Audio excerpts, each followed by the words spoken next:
De nombreuses entreprises ont dû être soulagées hier quand le Premier ministre a annoncé la prolongation des mesures de chômage partiel jusqu'au 1er novembre.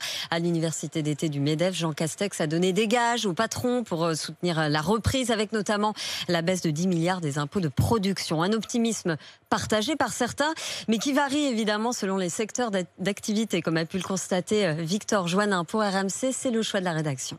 Les patrons veulent y croire, ils ont tous cette phrase à la bouche. Si vous n'êtes pas optimiste, inutile d'être chef d'entreprise. Le PDG d'Easy Shower ne déroge pas à ce mantra. Je suis convaincu qu'on va survivre et qu'on va s'en sentir meilleur et qu'on va produire différemment, qu'on va retrouver une autonomie sur notre économie qu'on a malheureusement perdue depuis beaucoup d'années. Les chefs d'entreprise sont rassurés par les mesures anti-crise du gouvernement, à l'image de ce dirigeant d'une PME savoyarde. Pour ceux qui font un peu de montagne ou d'escalade ou autre, on sait qu'une chose, c'est que si jamais la situation se dégrade, il faut agir et agir vite. C'est la réaction qu'on a eue de nos pouvoirs publics, qui était un peu unique au monde aussi. Mais l'état d'esprit des dirigeants varie selon leur secteur d'activité. Le discours de la secrétaire générale de l'abbaye de Fontevraud, qui dépend du tourisme, est forcément plus prudent. Ce qu'il faut absolument éviter, bien entendu, c'est un reconfinement généralisé, puisque ça serait catastrophique pour notre activité. Et la situation semble désespérée pour le monde de la nuit, à entendre ce patron d'une boîte libertine. Actuellement, depuis le 14 mars, il n'y a plus rien.